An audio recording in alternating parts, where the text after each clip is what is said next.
Hey, what's going on, guys? It's NukiN and welcome back to the channel. So we just got some breaking news about the Millennium Falcon event, and there's also some other extra things that I was not expecting. So let's take a look at this forum post by CG Crumb, the community manager. So he writes that Lord Vader has resorted to hiring the scum of the universe to capture his target.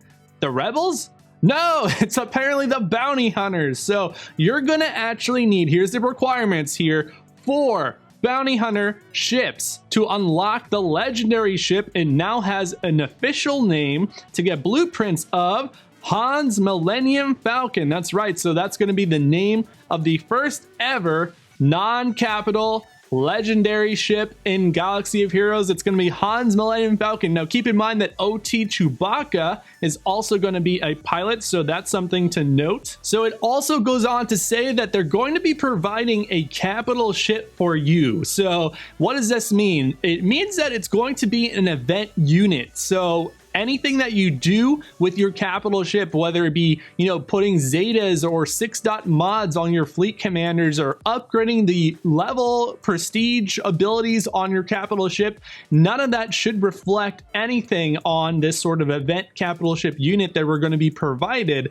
It doesn't say which capital ship we're going to be getting, so it could be any of the 4 capital ships that we have in the game. It could be also something brand new. And don't get too crazy about brand new. Just because they give us something to use in an event does not mean that it will be a character or a unit or a ship or whatever that we'll be able to use also in the game, for example, in Fleet Arena. So it's going to be interesting to see what kind of capital ship they do provide us. On the topic of capital ships, it does go on to say that they're going to be a star amount, and this is going to be a legendary event. So before, when my last video I was talking about this could be maybe a journey if the scoundrels are going to be used, and now that we know that it's confirmed that you're only going to need bounty hunter ships, no scoundrels, there's no young Lando's Falcon that's required. This is definitely going to be a legendary event, and it's going to not be a ship journey. So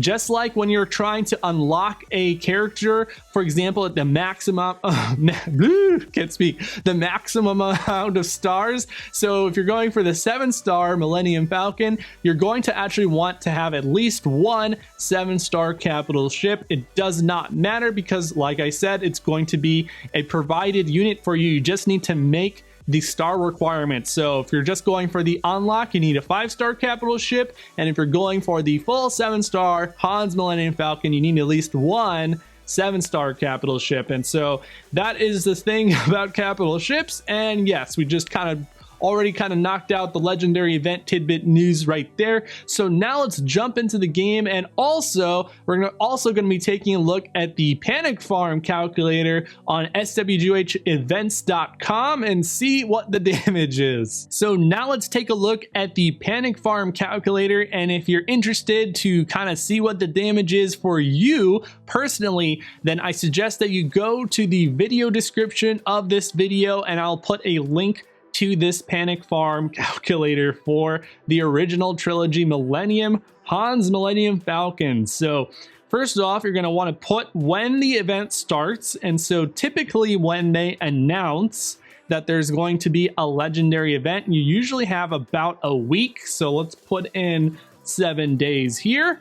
And then we're going to want, you can put 5, 6, or 7 if you know that you're way too far behind to go for the full 7-star version. Make sure to put your star goal here. So I'm going to be going for the 7-star version, so I'm going to keep it on 7 stars for the star goal, and then you just go over here and you just put in what you got. So I have a 7-star Slave 1, so let's put that down.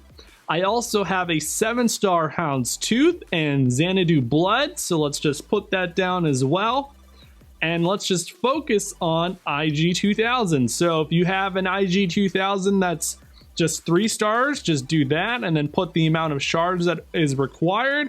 Or if you have 4 or 5, mine currently is at 5 stars. So let's put down 5 stars and then put down the amount of shards that I need to go to the next star level, which is going to be 44 out of 85.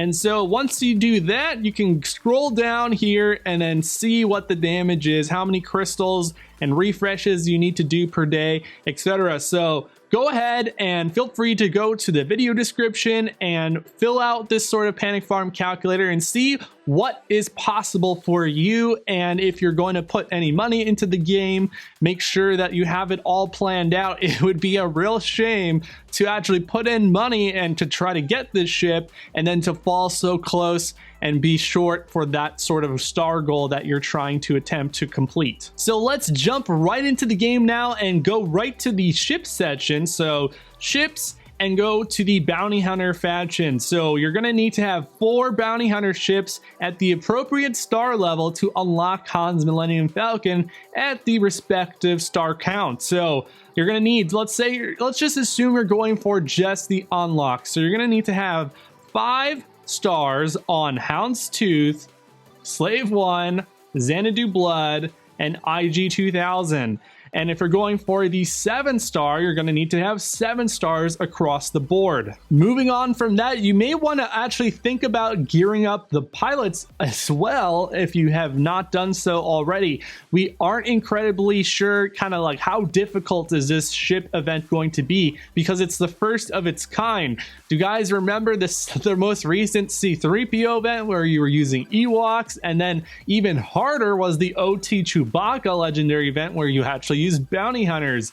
Those events were quite difficult, so we don't know if this is going to be difficult either, so that's something to think about. For example, you may want to consider gearing up your boss to gear 12 or giving him a Zeta. You may also want to consider actually taking the characters to gear 12 and putting some of your 6-dot mods on these pilots just for the event potentially. That might be something to do. And for example, let's say you get a 5-star or 6 or 7-star IG-2000 and then your IG, what's the pilot's name again? Hold on, I gotta make sure. IG-88. What if your IG-88's like, you know, blue geared and he's not even, you know, purple gear 7 or something like that? This character is a character that you may not have geared up if you were just started playing the game, you know, after the tank raid became kind of more easy to complete. So that's something to think about. If you just got Cad Bane, you know, or I should say the Xanadu Blood, and you got him to 5 or 6 or 7-star, you just got that ship up there, you may not have Cad Bane geared up, for example. And one last thing to think about is reinforcement abilities. So you have some ships to use on reinforcements. So by default, you're gonna have 1 ship actually for a reinforcement ability. So we have 4 bounty hunter ships. So I did not put any reinforcement abilities on the Houndstooth. I did put a reinforcement ability upgrade all the way to the max for Slave 1. Same with Xanadu's Blood. And I did not do a reinforcement upgrade on IG-2000. So I'm going to try to utilize the upgrades that I have here and potentially either bring in Xanadu Blood as a reinforcement or use Slave 1 as a reinforcement. Both are going to be very helpful. Slave 1 is more of a standalone reinforcement ability, while the Xanadu Blood has a big bonus.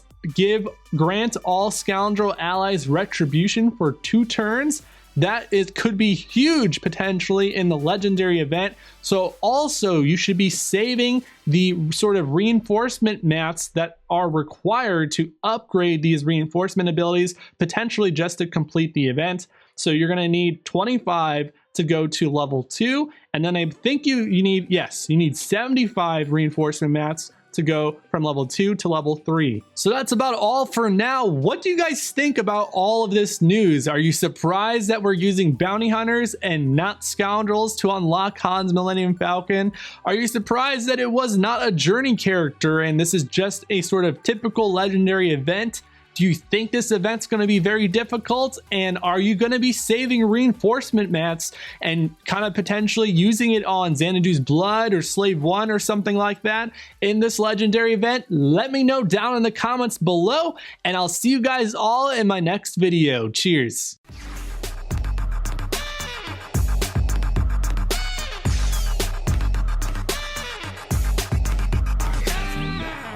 The Force will be with you.